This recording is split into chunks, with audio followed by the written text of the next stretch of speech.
Queridos amigos, comenzamos hoy con otro programa para hablar específicamente de estas categorías del plan de 2030.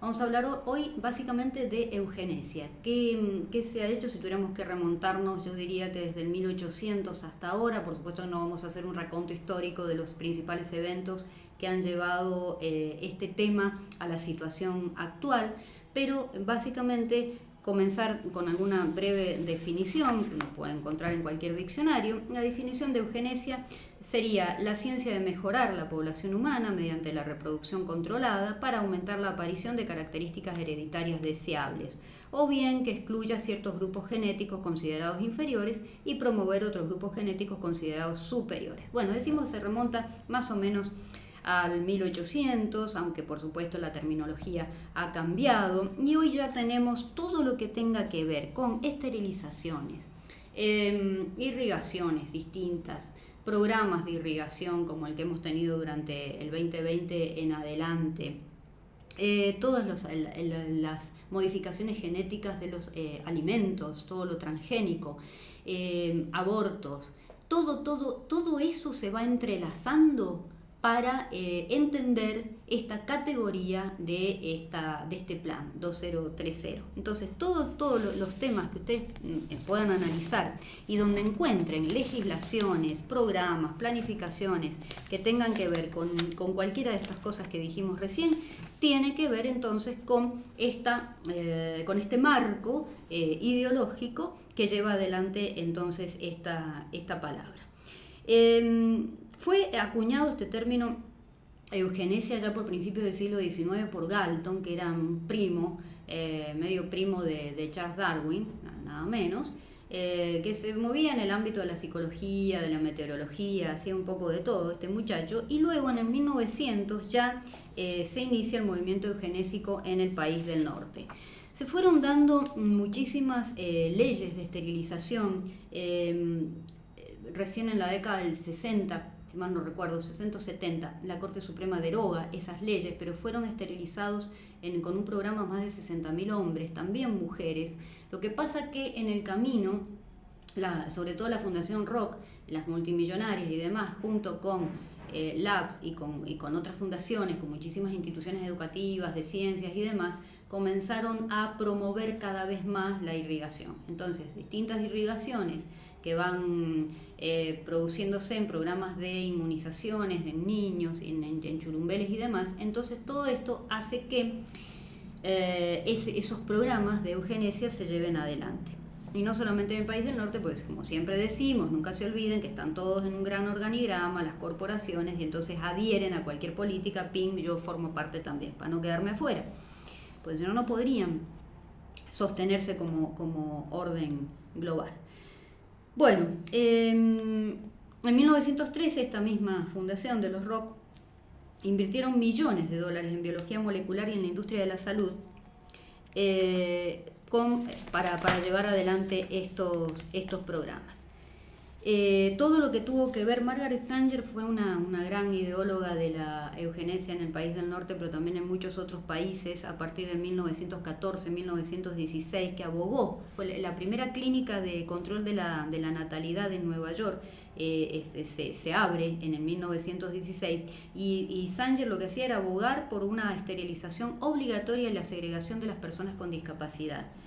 Todos estos programas de control de natalidad y mejora racial fueron enormes, de una preponderancia en 1917, en la década del 20, la década del 30, por supuesto tomadas por el gobierno nazi después alemán, que lo adopta como el fundamento legal y teórico para esterilizar a más de 400.000 personas. Bueno, ya estamos hablando de la década del 40, del 50. En el 47, fíjense, esta misma fundación obtiene una muestra de la cepa del virus Zika. Ustedes saben que el virus Zika ataca a las mujeres embarazadas, es sumamente riesgoso, peligroso para las mujeres embarazadas, mata al feto. Entonces, bueno, comienzan todos los programas de irrigación en los que se habían estado trabajando décadas anteriores. En el 73 la Corte Suprema legaliza el aborto, estamos hablando en el país del norte. En el 82 ya se instala la era de los transgénicos. comienza, ¿no? Toda esa era. En el 88 ya el proyecto de genoma humano se articula por primera vez con la Academia de Ciencias del país del norte, luego se logra la secuenciación, ¿se acuerdan ustedes?, del genoma humano, se completa y se hace pública en el 2003. Todas las fundaciones del Bill, esperen que voy a buscar mis vocablos, apertura, forman en el 2000, fíjense que se crea la Alianza Global para la Irrigación e Inmunización. Luego se aprueba la irrigación contra el papiloma humano, que fue muy experimentado en países de África con niñas que lograron, esterilizar a partir de todos estos programas. En el 2014 se administraron millones de estas irrigaciones contra la fertilidad en niñas en Kenia, bajo un programa que era llevado contra el tétanos por la UNICEF y la organización que ya sabemos cuál es. Entonces, fíjense ustedes cómo todo lo que tiene que ver con las leyes de aborto, los programas de irrigación, todo lo que ya vimos en programas anteriores con lo que se implementa en las currículas educativas, con la teoría crítica de la raza, los programas de aprendizaje social y emocional y demás. Todo este movimiento también que se está hablando muchísimo en México de la teoría de la raza preinvertida, ¿no? De toda la vorágine de cosas que hay en contra del supremacismo blanco y demás, ¿no? Esto no crean que solamente ocurre en el país del norte, en Argentina ocurre muchísimo. La famosa grieta. Nunca se olviden que Argentina es un país piloto para todas estas cuestiones. Por todos los manejos y por cómo está organizado esto en otros esquemas, en otras escalas, y por cómo son manejados los títeres aquí en nuestro país desde hace décadas. Así que bueno, les dejo este tema para que investiguen.